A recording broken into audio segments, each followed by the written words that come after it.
Eu falei para você na nossa aula Pílula 1 sobre uma possibilidade de complementação do seu estudo e repito agora, gasometria e distúrbios do potássio já foi um tema que apareceu no seu Gabarita Med, que é o nosso programa paralelo aqui, só para alunos do Grupo Atenas, e a gente quer aqui construir agora uma dinâmica diferente de aula Pílula. Só para ter certeza que a gente está na mesma página. Aqui na aula Pílula, o nosso objetivo é um direcionamento acadêmico para que você tenha um primeiro contato com esse conteúdo e possa evoluir por si só, possa evoluir sozinho, possa criar corpo de conteúdo ao longo da sua semana para que você chegue melhor preparado na sua aula. Veja bem como é que vai ser o roteiro da nossa apresentação. Então, primeiro ponto, vamos falar sobre interpretação da gasometria. Então, não passe para o próximo passo sem que você tenha entendido o primeiro. Então, você que está em casa, está escutando aqui o tema, o tópico gasometria, faça suas anotações, evolua, construa esse conhecimento. Segundo desafio é entender o conceito de anion gap, que vai ser útil, sobretudo, para os distúrbios metabólicos. E o terceiro é entender a resposta compensatória. Então, na nossa dinâmica de aula, você precisa de passar nesse primeiro tema, que é em relação aos distúrbios ácido-básicos e interpretação da gasometria, capaz de cumprir esses 3 desafios. Interpretar bem a gasometria, entender o conceito de anion gap e de resposta compensatória. Vamos com calma, então, falar sobre a nossa interpretação gasométrica. Primeiro parâmetro alvo do seu conhecimento na gasometria é o pH. O pH mostra para a gente uma faixa ideal de funcionamento das reações orgânicas do nosso organismo. pH neutro, para todos nós, é um pH de 7,35 a 7,45. Nessa faixa ótima, existe um bom funcionamento do nosso organismo.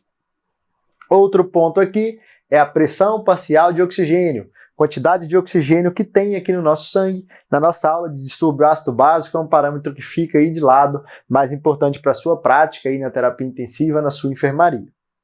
Terceiro parâmetro, aqui sim muito importante, PCO2, varia numa faixa ótima de 35 a 45. Qual que é a primeira informação que você deve saber? PCO2 é uma substância ácida. Então a gente dosa aqui no nosso organismo esse ácido aqui para checar como é que está o funcionamento do equilíbrio ácido-básico do nosso organismo.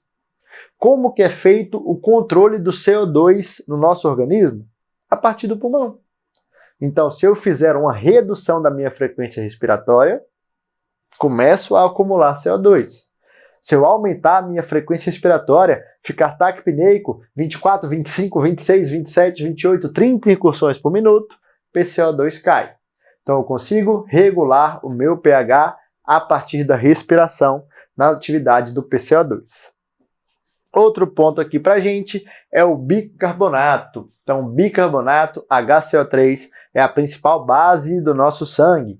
E eu consigo regular a quantidade de bases no meu sangue a partir do bom funcionamento do sistema renal.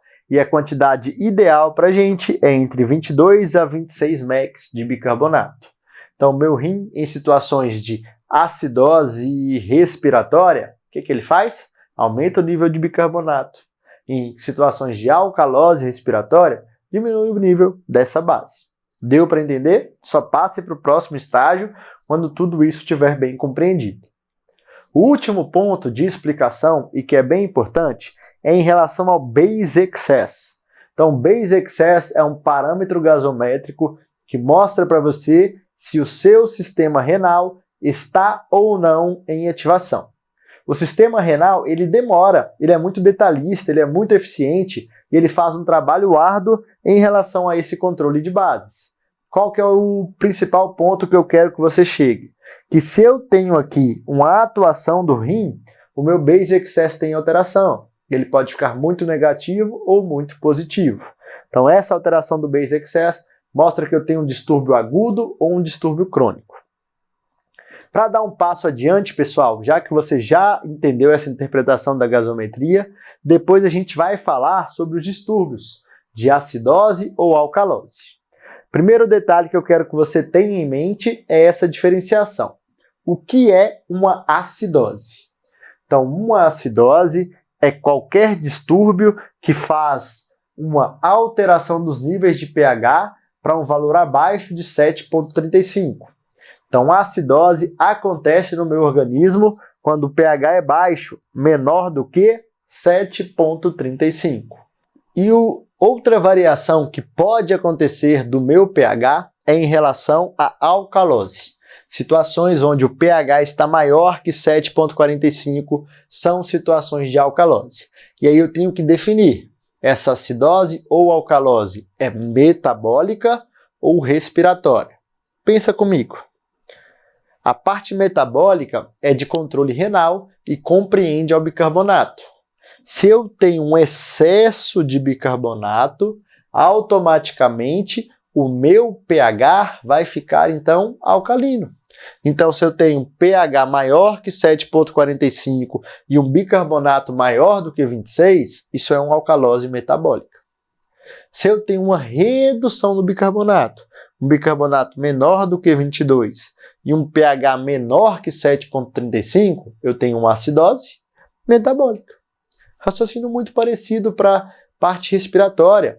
PCO2, que é aqui regulado pelo meu pulmão, ele é uma substância ácida.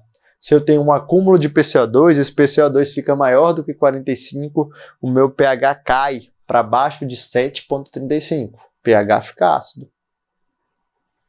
E se eu tenho um PCO2 baixinho, PCO2 menor que 35, o meu pH pode subir. Se eu tenho um pH acima de 7,45 com uma PCO2 baixa, eu chamo isso de alcalose respiratória. Se eu tenho um pH abaixo de 7,35 com um PCO2 alto, eu chamo isso de POA, acidose respiratória. É isso que eu quero falar contigo aqui nos nossos próximos slides. Então, a acidose metabólica é um momento onde existe uma redução do bicarbonato e aí o CO2 sobressai. Aqui eu tenho um pH maior do que 7,45, um bicarbonato maior do que 26. Essa informação só escuta e guarda com você, que daqui a pouco a gente vai trabalhar sobre ela. A acidose metabólica pode cursar com ou sem anion gap aumentado. Só escuta isso e anota no seu caderno. A acidose metabólica pode cursar com ou sem anion gap aumentado. Só guarda isso contigo. Tenho aqui algumas etiologias para acidose metabólica de anion gap aumentado e outras são de anion gap normal. Deixei até aqui a fórmula para você. Guarda essa informação, eu sei que você está ansioso para aprender, mas não é o nosso principal objetivo do desafio agora. Lembra que eu falei com você, primeiro desafio, interpretar a gasometria. Vamos concluir ele para depois voltar no conceito de anion gap. Aqui eu quero falar contigo sobre a alcalose metabólica, uma situação clínica onde existe acúmulo de bicarbonato e por esse acúmulo de bicarbonato o pH fica maior que 7,45. Nesse cenário, o bicarbonato fica alto e sobressai. Posso te dar alguns detalhes adicionais sobre a alcalose metabólica? Entende um ponto para mim. Olha as causas de alcalose metabólica: hipovolemia, perda digestiva e hiperaldosteronismo primário. Essas causas têm um ponto em comum. Parecem entidades nosológicas diferentes, mas elas têm um fator comum muito importante e que causa todas essas circunstâncias aqui de doença. E essa causa é a hiperativação da aldosterona. Então, a aldosterona é um hormônio produzido lá na suprarrenal e que faz ação no túbulo coletor a partir do estímulo à atividade da bomba de sódio, potássio, ATPase. Em situações de hipovolemia, perda digestiva ou aumento da produção de aldosterona, essa aldosterona ela estimula a atividade dessa bomba. E a bomba de sódio e potássio faz a reabsorção de sódio. Só que existe um conceito-chave no equilíbrio ácido-básico, é que a quantidade de cargas positivas do nosso organismo deve ser a mesma de cargas negativas. Então, se eu reabsorvo uma substância positiva, que é o sódio, eu tenho que eliminar outra substância positiva também. E aí eu elimino sempre ou o H+, ou elimino sempre também o potássio. Por isso que a gente tem aqui essa condição. Então, a nosso paciente com alcalose metabólica, ele tem um potássio reduzido, porque a gente está aqui aumentando o sódio e eliminando aqui para a gente o potássio ou o hidrogênio. Agora pensa num ponto. Se eu tenho um aumento de HCO3, que é uma substância negativa, qual que é outra tarefa aqui que o meu corpo vai fazer como resposta? Jogar fora do meu corpo o que for negativo. Por isso que eu espero também redução do cloro. Eu espero redução do cloro, eu espero redução do potássio e eu espero um xixi ácido.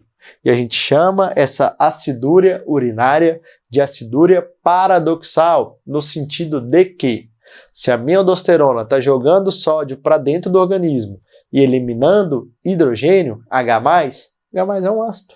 Então, o produto urinário desse paciente, apesar de existir uma alcalose metabólica, ele é ácido. E essa acidose acontece por ativação da aldosterona. Falando dos distúrbios respiratórios, aqui o entendimento é bem mais tranquilo. Aqui a gente tem essa ideia de que a acidose respiratória é um momento de pH abaixo de 7,35 e um aumento do CO2, sobretudo presente em pacientes retentores crônicos. Grande exemplo, DPOC. E existe também uma dinâmica de alcalose respiratória, situações clínicas onde existe aqui um pH acima de 7,45 por um contexto de hiperventilação. Exemplo clássico aqui pode ser eventualmente um paciente asmático em fase inicial de crise. Tranquilo isso aqui? Deu para entender sobre os distúrbios ácido-básicos e o entendimento da gasometria. Certinho?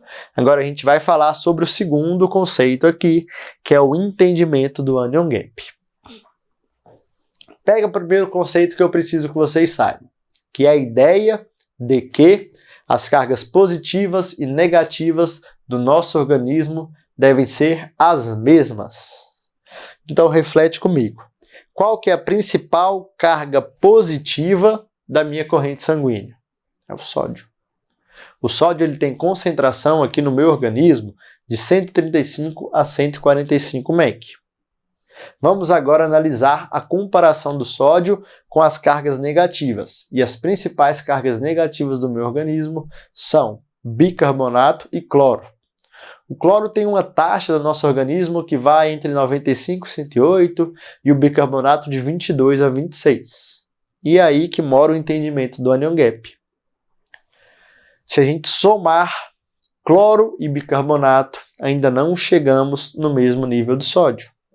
Então, o anion gap compreende a diferença entre o total do sódio do nosso organismo mais cloro e bicarbonato somados.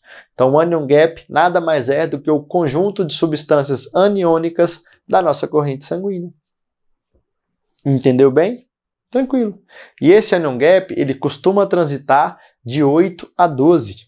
Por isso que quando eu tenho um paciente e esse paciente tem um anion gap aumentado, isso mostra que o nosso corpo está formando novas bases e isso tendencia a algumas etiologias de acidose metabólica.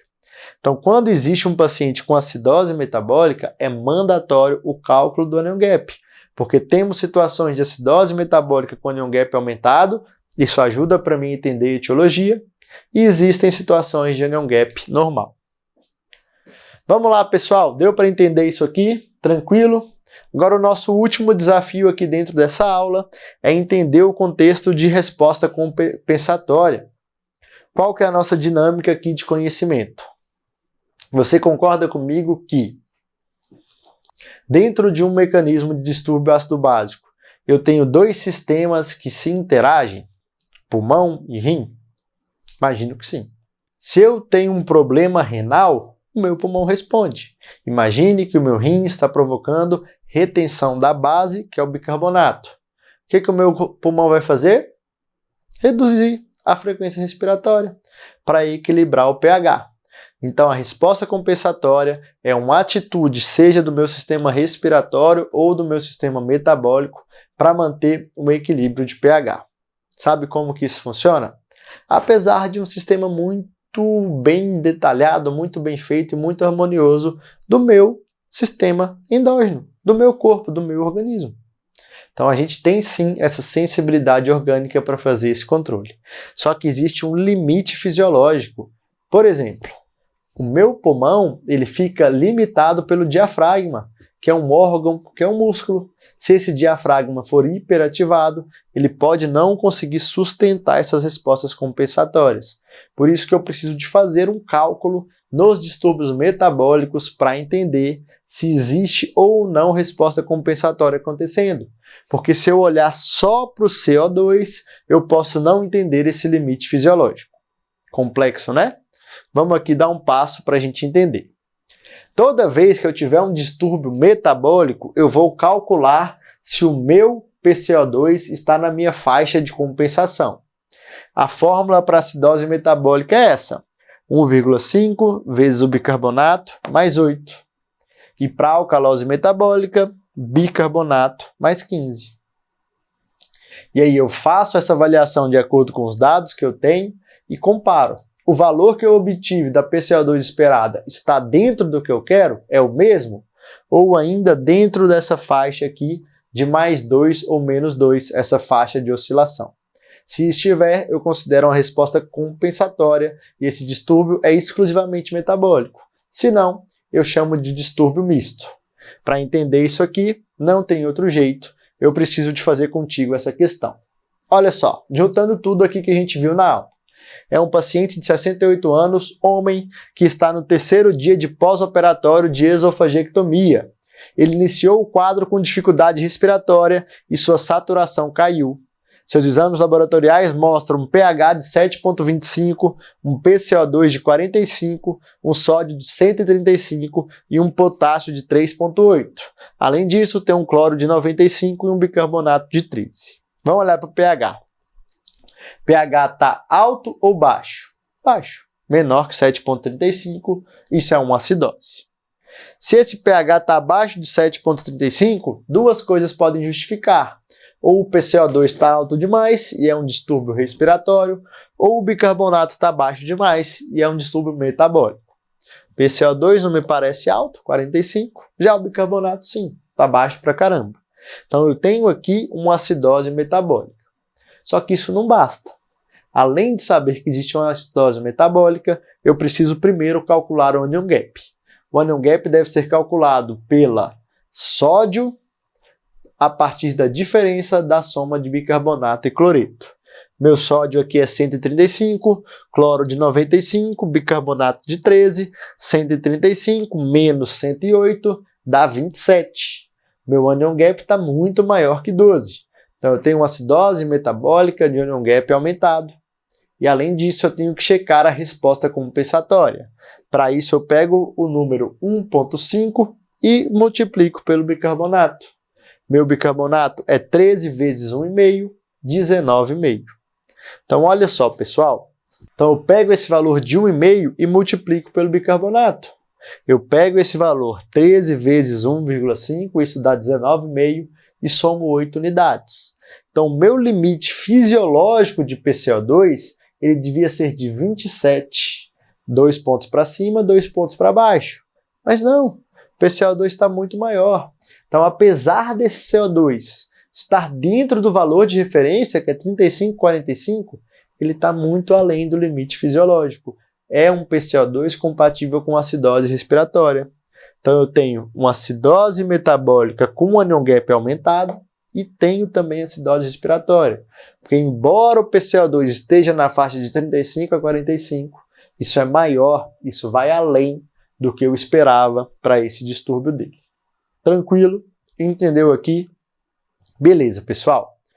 A gente passou aqui por um processo aqui importante da nossa aula pílula. Chegamos aqui no minuto 20. Então aqui a gente esgota o conteúdo em relação ao nosso primeiro tema. Coloquei aqui as pistas para vocês. Distúrbios do potássio é o nosso tema para finalizar a aula de vocês. E aqui eu quero fazer um direcionamento do seu estudo. Primeiro, falando sobre a hipocalemia. Coloquei aqui inicialmente alguns motivos para um paciente ter déficit de potássio. Então, na hipocalemia, a gente pode ter esse contexto por perda do trato gastrointestinal, uma absorção celular, perda renal, e as manifestações clínicas da hipocalemia são essas aqui: apatia, fraqueza, tetania, ou seja, alterações musculares associados a isso aqui, que é a alteração do eletrocardiograma. Para explicar essa alteração do eletrocardiograma, chamo a atenção de vocês para duas condições básicas do impulso cardíaco. Vou falar contigo um minutinho só sobre eletrocardiograma. No nosso coração existem 4 câmaras, 2 átrios, 2 ventrículos. Para que o átrio funcione, tem que existir um influxo importante de sódio. Sódio entra com tudo e dispara um potencial elétrico. Esse é o processo que a gente chama de despolarização. E a repolarização também exige uma diferença de carga, e essa diferença de carga acontece a partir da saída de potássio. E isso é vital para entender as alterações do ECG, tanto na hipocalemia como na hiper.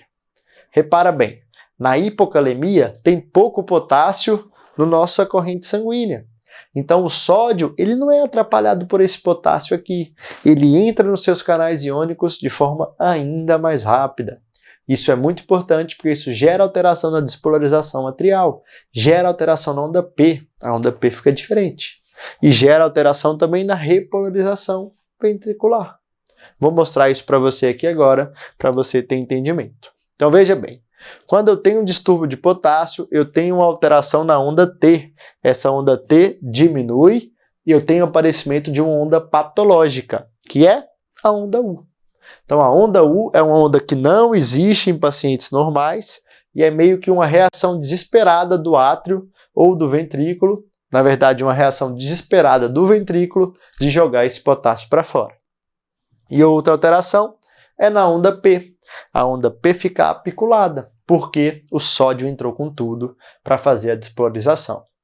E se eu tenho um distúrbio do potássio, como é que eu trato? Repondo. Se for leve, via oral. Se for grave, com ampola de KCl venosa. Eu falo muito da regra do DDD. 2 ampolas em 2 horas, devagar. Vamos falar aqui do nosso outro polo de distúrbio, que é a hipercalemia. Veja bem, o principal ponto da hipercalemia são as alterações eletrocardiográficas e a possibilidade de arritmia cardíaca. O raciocínio ele é semelhante, tá? Se eu tenho muito potássio na corrente sanguínea, esse sódio tem dificuldade de entrar nos canais de sódio, então isso não gera despolarização. Então a gente vai ter sim problemas na onda P, problemas no QRS e também na onda T.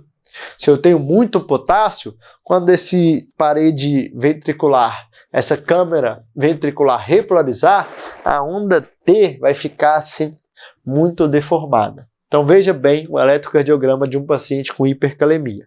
Eu espero uma onda T aumentada, então aqui tem uma onda T quase normal, depois a onda T apiculada, e eu espero uma onda P plana.